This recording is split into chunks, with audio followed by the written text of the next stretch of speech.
There, Jay here, and you probably recognize me by now if you've been following along, since you are at Jay Lepore's prognosis, what's going on with my life website. Anyway, I want to talk a little bit about today. Today was it was a real important day. When I took off to go to work today, I realized my day wasn't going to be about work at all. The most important function in today was to choose the provider or the treatment center and the treatment. Perhaps the treatment. I really didn't know. There was a lot of unknown unknowns. I feel like the ball is completely in my court. You know, in the old days, you might have relied on the doctor, the family doctor, or to suggest the oncologist to the direction you wanted to go in, and you just kind of went down that path. It's a different day, and today those decisions can be that way, but with AI at our disposal and the internet at our disposal, if we desire to engage ourselves, we can inject ourselves as a little bit or a lot larger part of the progress, and certainly I'm taking that to task with my knowledge of the internet and AI and all that kind of stuff in general, my aptitude for it, my comfort level with it, I guess, more than anything else. That's the road I've gone down. So coming to work today, I realized I've got to get this show on the road. I mean, we know I have cancer. We know that it's lymph node, tonsil, perhaps thyroid, certainly looking like thyroid. Don't have that conclusive yet.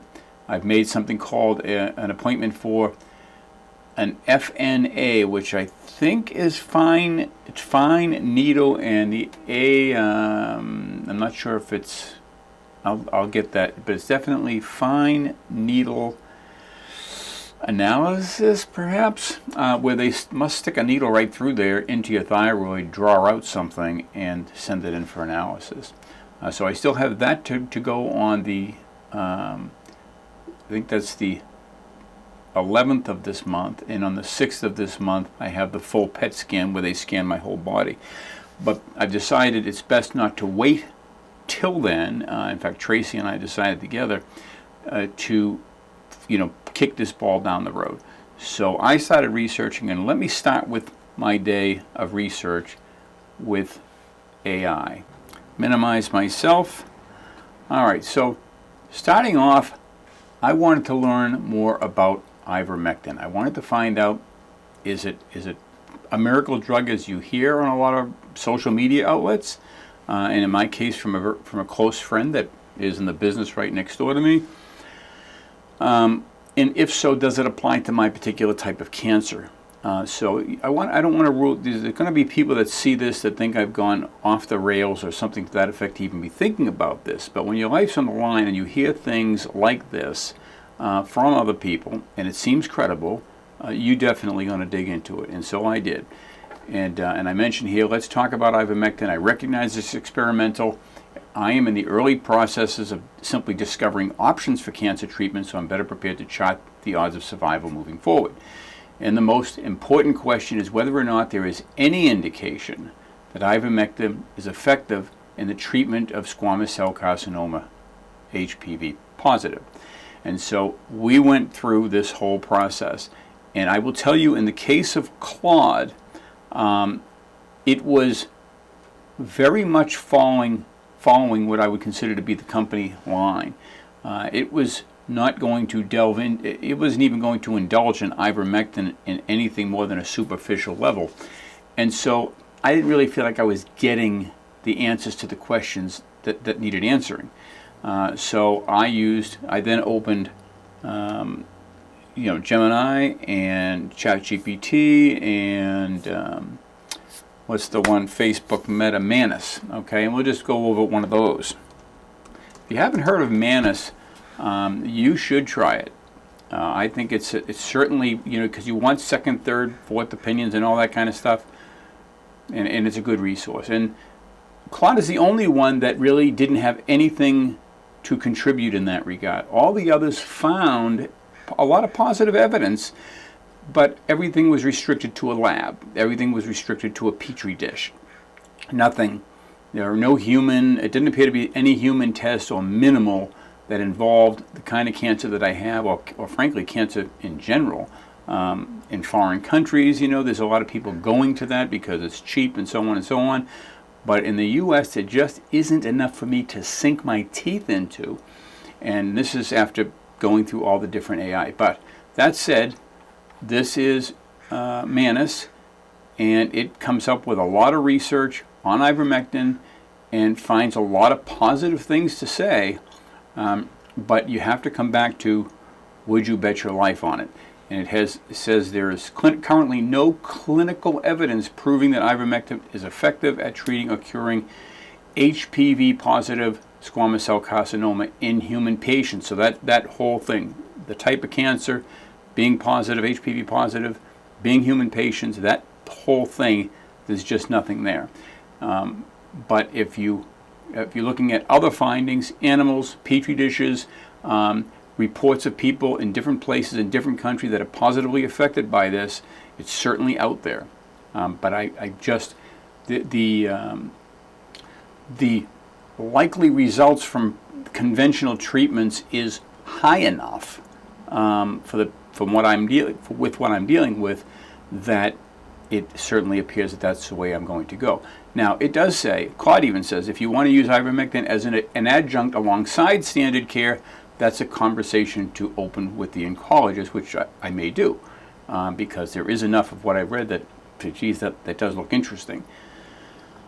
Okay, so we got the ivermectin conversation out, and now the next thing for me to do is to talk about where am I going to get treated, and then once I decide where I'm going to get treated, I can talk a little bit about, what are the treatment options. But I think I've kind of shelved that, and the treatment options, I'm just going to wait until I get to wherever the treatment's taking place, and then have that discussion further with the actual oncologist or oncologist team. So again, opening AI. Every step of the way I'm opening AI. Why? Because I'm not an expert in all of these areas. I'm not even close to it. I'm a lay person in all of these areas. But, as I've told my friends, I feel like a Marvel comic book character that has the world's knowledge at his fingertips, as do you all, and shame on any of us for not taking advantage of that, or letting our conspiracy theories block our access to the world's knowledge. The cure is worse than the disease, as the saying goes. Okay, so let's move on. My question, it is now time to move towards the selection of an oncology treatment center while simultaneously waiting on the test results. So I'm waiting on test results. This hasn't even begun yet, the thyroid needle draw, and the PET scan of my whole body hasn't been done yet. And I was going to wait until those were done, because that way whoever I bring this to has a complete picture. But at that point, I'm making an appointment with an oncology team that still might be 2 weeks further out yet. So now the months are ticking by, and you've got to watch out for this. You've got to make sure we overlap whatever we can, even if something's not quite done yet, and time things so that they get closer together. I've done this prior to this, and I'm going to be doing this moving forward to the degree possible. And here I go on to say, at present, we know we have SCC. By the way, that is, I've learned the acronym. There's a lot of acronyms in the computer business. There's a lot of acronyms in the medical world, and SCC is definitely a lot easier to say than the squamous, forget what the hell it was, carcinoma, HPV positive that I had been saying. Okay, we know we have that in my tonsil and presume it to be in a lymph node. It is suspect in the thyroid, with the latter being revealed in an upcoming FNA and more complete look viewing the upcoming PET scan. So I'm giving it a little background. Now, by the way, I've created a project in Claude Code, and most of the AI options that you have allow you to create a project. The advantage of creating a project, let me open this up a little bit. You see this section over here called Projects. And we see I have a project called Lymph Node Bump, pipe symbol and bump. And when you create a project, the AI will refer to the other information in that project as you move along. That's context that it knows is related to whatever it is you're discussing. So you're not having to re-describe everything. It has that knowledge moving forward, and it keeps everything contiguous. Okay, so let's go down to this again. I did want to make sure I touched on that because that's a real important note. Create a project if it's going to be long in scope, like this obviously is. This is going to go on for 6 months, a year. I don't know how long it's going to be. I definitely want to have the don't want to have to explain the whole thing every time I get up to bat. Okay, so it lets me know right up front this is a very heavy moment, and the question you're asking is exactly the right question to be wrestling with. It always starts off with a compliment like that. Tell me how smart I am, which you never really get tired of that. And now it talks about it says the short answer, start the selection process now in parallel with waiting on results. And it gives me the reason why it thinks what it does. And I'm not going to go through all that because it's too much information for me to repeat.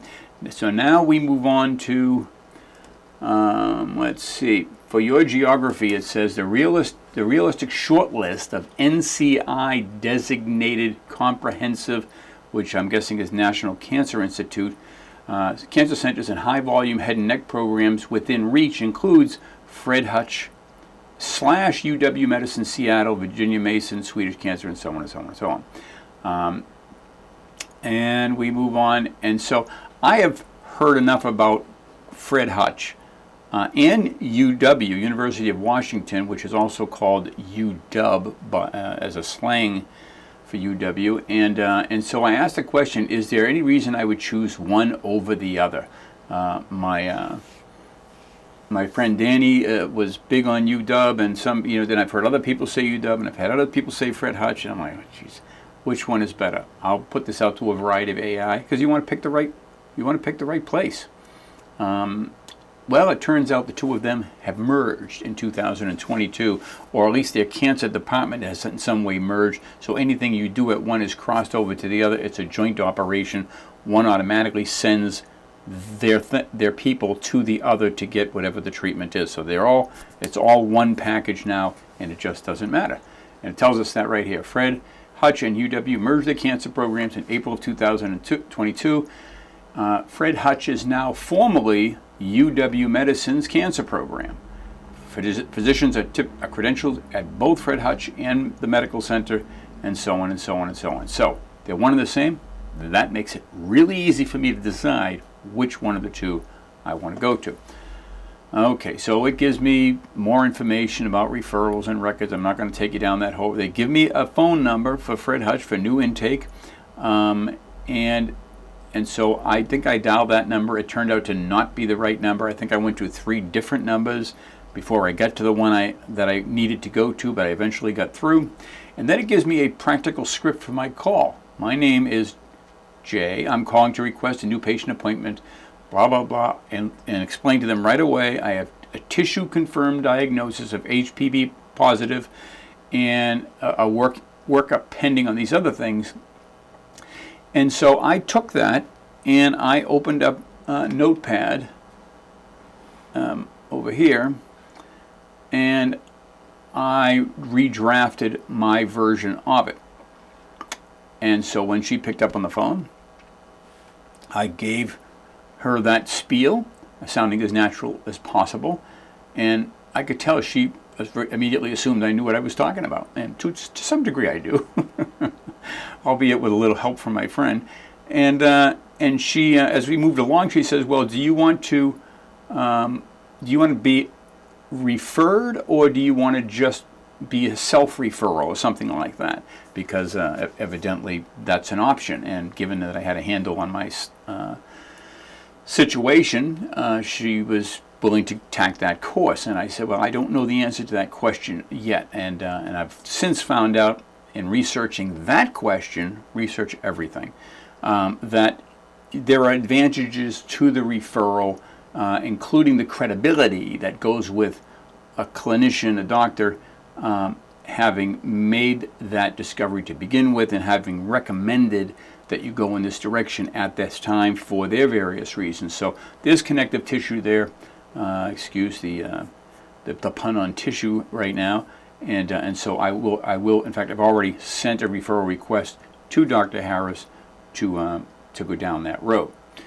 There was an interview process that went on with the front desk with the person at Fred Hutch, and it was along the lines of how much do you smoke, or did you smoke? And I did smoke from 13 years, somewhere around 17 years old, or maybe even 16, 17 to 30, and that matters. They care about whether you did smoke, even if it's not as bad as currently smoking, and even though I haven't smoked for 36 years or 37 years, it is a factor for them.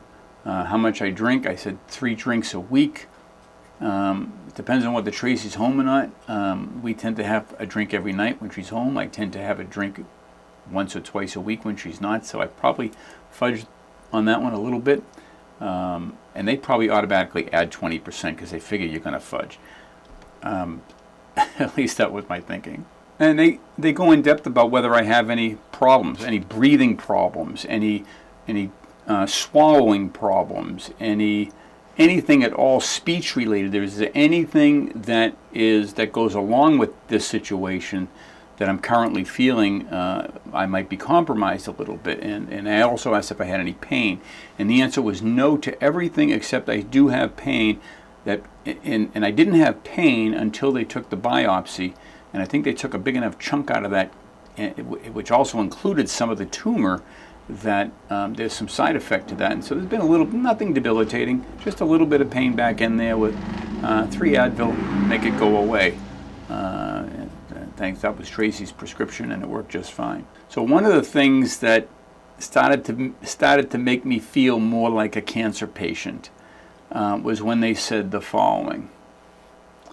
At some point in this process, they're going to want me to see a speech-language pathologist, whose name is Jeff, as it turns out. And I think that will be the same day that I'm going to be in Seattle on May 13th. These are side conferences that they want me to have because they're going to be required as part of this treatment process. And so, I'm sure in some cases they've got to cut too much out of here, and you may not be able to talk quite the same way, and that's going to suck because God knows I like to talk a lot, but I like to live more than I like to talk. So we're going to see how that works out and hope for the best, because as I said, the answer right now is I have nothing affected by that in these areas. So and I think it's their goal to steer clear. They have a name for that, I forget what it is, but it's less damaging, and there's a very specific name for that. It's a type of treatment that they can do now that they couldn't do before, and that may be the immune, I can't think of that name either right now, approach to it, where they use your own DNA as a way of targeting the cancer as opposed to a shotgun approach. Nutritionist to ensure that I get what I need. And I inquired about who are the, this is good news. This is good news. I asked that person during the intake procedure, because she said, I was going to meet with one oncologist. And I had gotten from previous research that it would be a leg up and a benefit if there were multiple doctors, that if a tumor board, I think they refer to it as, if I could have a situation up front that involved multiple doctors, and I'm sure it was a tumor board, that weigh in on it simultaneously. And so when she said one, I replied, I had heard that in my situation, with as much as I have going on, that the likely scenario was that I would have multiple doctors meeting me at the same time.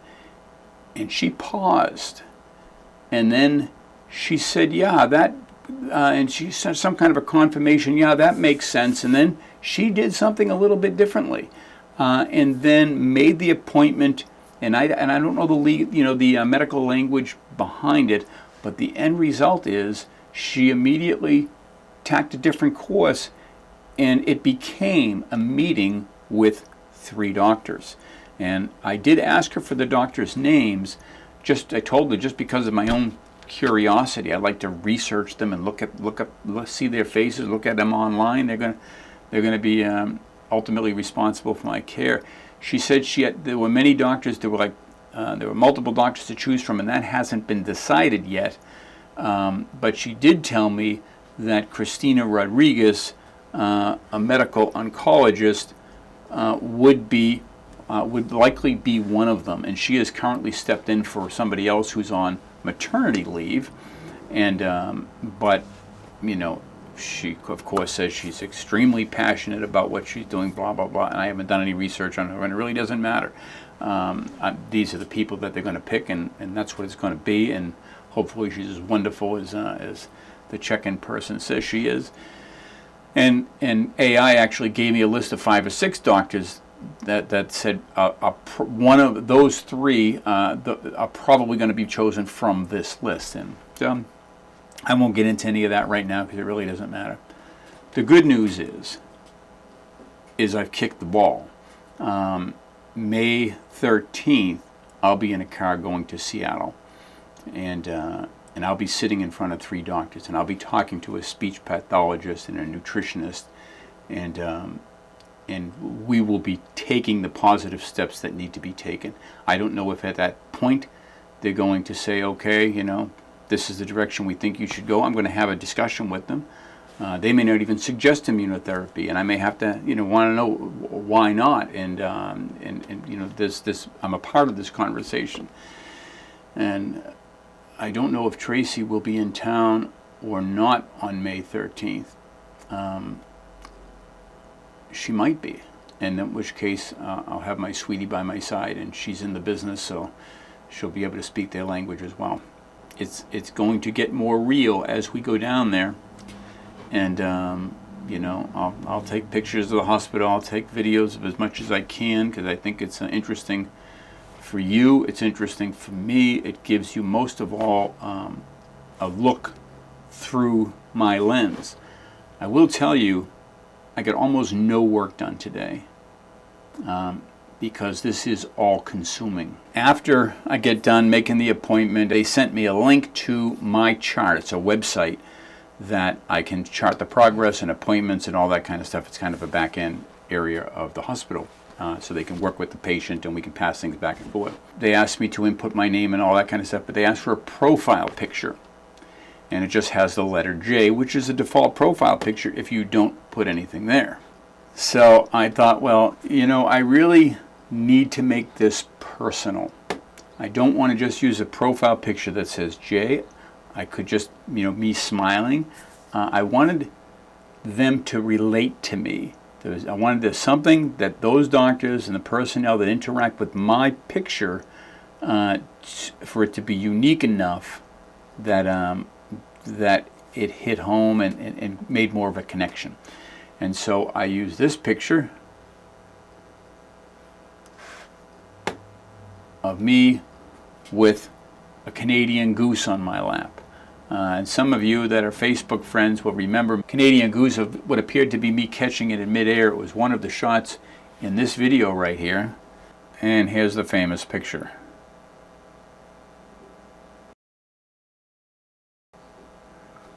And I said I caught it mid-air, and that was good for a few laughs. This is an important highlight in today. After I got the appointments made, I walked away from my computer. And you realize it's a big step. And I walked into Douglas's office, and I said I want to share something with you. And then it occurred to me I need to share it with Oren as well. She's as much a part of this whole situation and the fallout as anybody. So I called them both together, and I told them that May 13th is the beginning. It's the beginning. I'll be driving to Seattle. I'll be meeting with the doctors, and we'll be charting a course to go after my cancer. And completely unexpected, didn't see it coming, I start tearing up. I start welling up, and I didn't sob. Let me be clear about that. But, or maybe just a little bit. And I brought Oren in for a hug. I needed to hug somebody, and she gave me a hug, and then Doug came in for a hug, and it was just one of those very touching moments. I've learned a long time ago in life. There's been a couple of incidents in my life, and this was one of them. And there's probably the third one of these in my lifetime. They don't come around very often. Where sometimes the saddest things are simultaneously the most beautiful thing.